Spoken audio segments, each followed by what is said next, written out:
Film की शुरुआत होती है और आज लॉरा और बेन की शादी की सालगिरह है। इस खास मौके को मनाने के लिए दोनों एक छोटी सी यात्रा पर निकले हैं जिसकी शुरुआत समुद्र से हो रही है। नीले पानी के बीच उन्होंने कुछ शांत पल साथ बिताए और फिर अगली मंजिल की ओर बढ़ने की योजना बनाई। तभी लॉरा की नजर दूर द्वीप पर पड़ी। उसने जिद की कि वहां चलना चाहिए।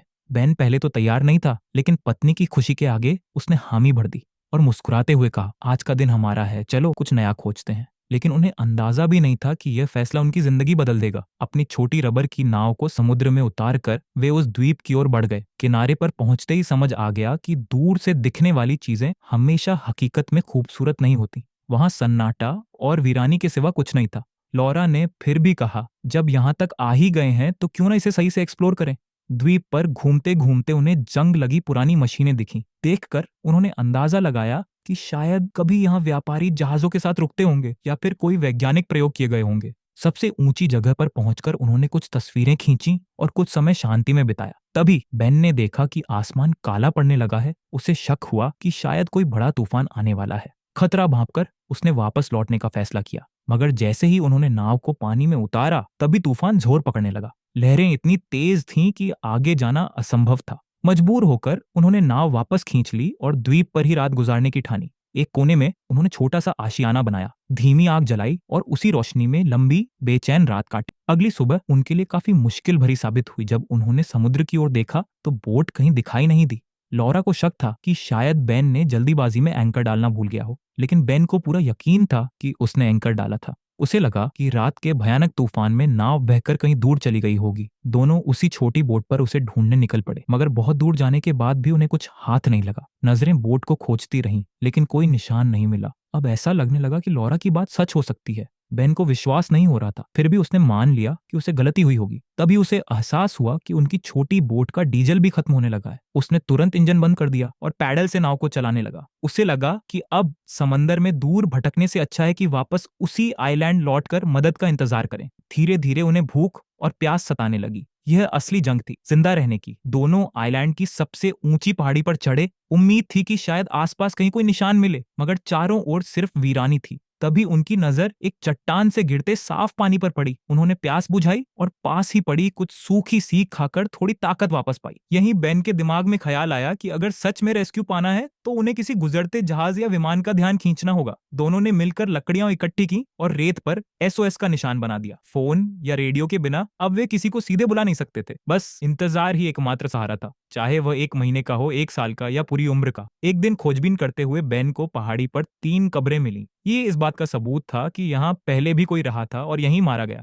लेकिन कम खाने की वजह से दोनों कमजोर होते जा रहे थे। आखिरकार लॉरा थक कर बेहोश हो गई। घबराए बेन ने उसे उठाकर झोपड़ी में लिटा दिया। पूरी रात वह सोचता रहा कि अब सिर्फ इंतजार करना बेकार है। अगले दिन उसने ठान लिया कि अब हाथ पर हाथ धरे नहीं बैठना। उसने लकड़ियों और पत्थरों से एक नुकीला हथियार तैयार किया, क्योंकि अब जीने के लिए खुद लड़ाई करनी होगी। अगली सुबह जब लॉरा की तबीयत थोड़ी बेहतर हुई तो बेन उसे लेकर द्वीप के दूसरी ओर गया। वहां ढेर सारे पेंगुइन्स का जमावड़ा था। इन्हें देखकर साफ हो गया कि बेन क्या करने वाला है। लॉरा इसके लिए बिल्कुल तैयार नहीं थी। वह किसी मासूम को मारकर अपना पेट भरना नहीं चाहती थी, लेकिन बेन जानता था कि अगर उसने ऐसा नहीं किया तो वे ज्यादा दिन जिंदा नहीं रह पाएंगे। मजबूरी में उसने एक पेंगुइन को मार दिया। कई दिनों बाद उन्हें पौष्टिक खाना नसीब हुआ और उनके शरीर में फिर से जान लौट आई। धीरे धीरे उनकी जिंदगी में थोड़ी स्थिरता आने लगी। अब उनके पास खाने और पानी दोनों का सहारा था, लेकिन यह सुख ज्यादा दिनों तक नहीं टिक पाया। हर दिन किसी मदद का इंतजार करना उनके लिए और भी भारी पड़ने लगा। वक्त काटना मुश्किल हो गया था। भले ही जरूरी चीजें मौजूद थीं, लेकिन किसी के आने की आस में हर दिन एक नुकीली सुई की तरह चुभता था। इसी उम्मीद में वे फिर उस जगह गए जहां पहले पेंगुइन्स का झुंड देखा था, मगर इस बार वहां गहरा सन्नाटा था। एक भी पेंगुइन दिखाई नहीं दिया। यह नजारा लॉरा को पूरी तरह तोड़ गया। उसे लगा वे फिर उसी हालत में लौट आए हैं जहां से शुरू किया था, भूख और निराशा के बीच फंसे हुए।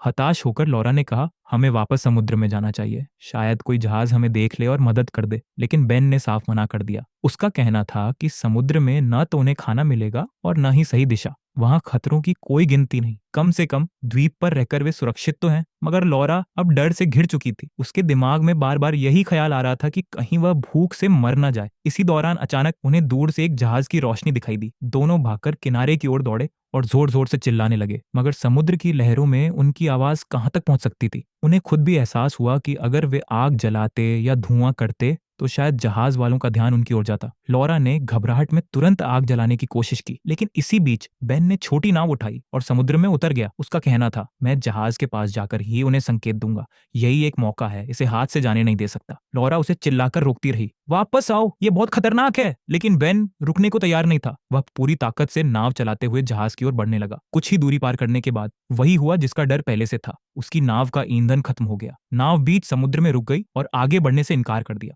हालांकि बेन काफी दूर तक चला गया था, लेकिन जहाज के पास नहीं पहुंच सका। सामने ही उसकी उम्मीद टूट गई और वह लाचार होकर वहीं रुक गया। दूसरी ओर लॉरा किनारे पर खड़ी अपने पति का इंतजार करती रही, मगर वह लौटकर नहीं आया। यह दृश्य उसे पूरी तरह तोड़ गया। अकेली वह अब क्या कर सकती थी? मजबूरी में वह वापस झोपड़ी में लौट गई और वहीं बैठकर आंसू बहाने लगी। सुबह हुई तो अचानक दरवाजे पर दस्तक हुई। जब उसने दरवाजा खोला तो सामने बेन खड़ा था, जख्मी हालत में। लॉरा ने फौरन उसे गले से लगा लिया और अंदर ले आई। बेन ने बताया कि लौटते समय उसकी नाव एक विशाल लहर की चपेट में आ गई और डूब गई। वह लहर उसे दूर एक चट्टान से दे मारी, जिससे उसका पैर बुरी तरह घायल हो गया। लेकिन उसने हिम्मत नहीं हारी और जैसे तैसे रेंगते हुए झोपड़ी तक वापस पहुंच गया। उसकी चोट बेहद गंभीर थी। लॉरा ने चाकू को आग में लाल करके उसके जख्म पर दबाया, नसों को जोड़ने की कोशिश की। दर्द इतना भयानक था कि बेन बेहोश हो गया। अब लॉरा समझ गई थी कि जिम्मेदारियां पूरी तरह उसके कंधों पर आ चुकी हैं, चाहे पानी का इंतजाम हो या खाना जुटाना, क्योंकि बेन कुछ समय तक चलने फिरने के लायक नहीं था। जब अगली सुबह बेन को होश आया तो उसने पछतावे के साथ कहा कि उसका इरादा लॉरा को अकेला छोड़ने का कभी नहीं था। वह जानता था कि हालात उसके लिए मुश्किल होंगे, लेकिन लॉरा ने उसका हौसला बढ़ाया और समझाया, ऐसा मत सोचो, मैं सब संभाल लूंगी। धीरे धीरे दिन फिर से बीतने लगे। इस वीरान टापू पर रहते हुए उन्हें 1 महीने से भी ज्यादा हो चुका था। अब उनका सहारा सिर्फ एक दूसरे का साथ था। इसी बीच एक दिन जब लॉरा बाहर लकड़ियां और सामान जुटाने गई तो उसने महसूस किया कि ठंड धीरे धीरे बढ़ रही है। दूर पहाड़ बर्फ से ढकने लगे थे। इसका मतलब था कि आने वाला समय उनके लिए और खतरनाक होने वाला है। वह चिंतित होकर वापस लौटी और बेन से कहा, हमें अब यह जगह छोड़ देनी चाहिए। लेकिन बेन ने साफ मना कर दिया। उसका कहना था कि वह चलने की हालत में नहीं है। बाहर से लॉरा ने हामी भर दी, लेकिन अंदर से वह जानती थी कि अब हालात और बिगड़ेंगे। अगर वे यूं ही बैठे रहे तो दोनों ठंड से मर जाएंगे। असल में बेन शुरू से ही कठिन फैसले लेने में हिचकता रहा था। यही वजह थी कि उस दिन जहाज भी उनके हाथ से निकल गया। लॉरा को अब यह एहसास होने लगा कि अगर उसने उस वक्त अपनी बात मनवा ली होती, समुद्र में जाकर मदद ढूंढने की, तो शायद वह जहाज उन्हें देख लेता। लेकिन अब अफसोस करने का कोई फायदा नहीं। लॉरा जानती थी कि हालात का सामना करने के लिए कोई ना कोई कदम उठाना ही पड़ेगा, वरना यह वीरान द्वीप ही उनकी आखिरी मंजिल बन जाएगा। इसीलिए एक रात जब बेन गहरी नींद में था, लॉरा ने कुछ सामान उठाया और अकेले ही बाहर निकल पड़ी। उसके मन में एक ही उम्मीद थी, वह लौटेगी तो किसी न किसी को साथ लेकर आएगी जो उनकी मदद करेगा।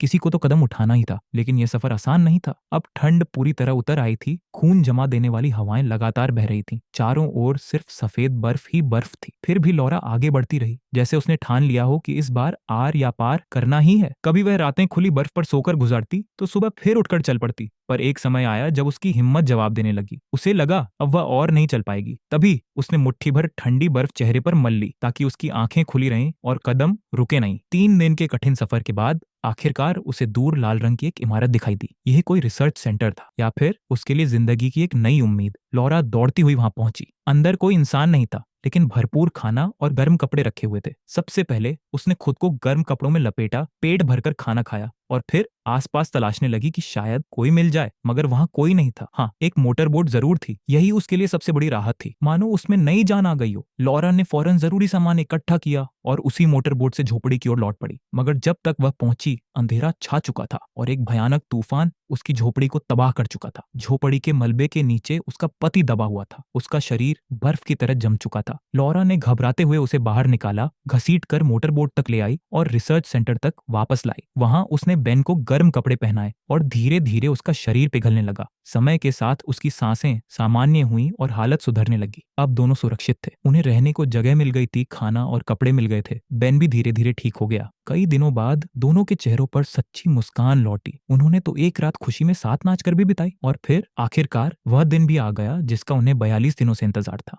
वैज्ञानिकों की एक टीम उस रिसर्च स्टेशन पर पहुंच चुकी थी, यानी कि अब वे सचमुच बच चुके थे। लॉरा ने दौड़कर बेन को गले से लगा लिया। उसकी आंखों से आंसू छलक पड़े। आखिरकार अब सब कुछ ठीक होने वाला था और इसी के साथ ये कठिन लेकिन उम्मीद से भरी कहानी यहीं पूरी होती है।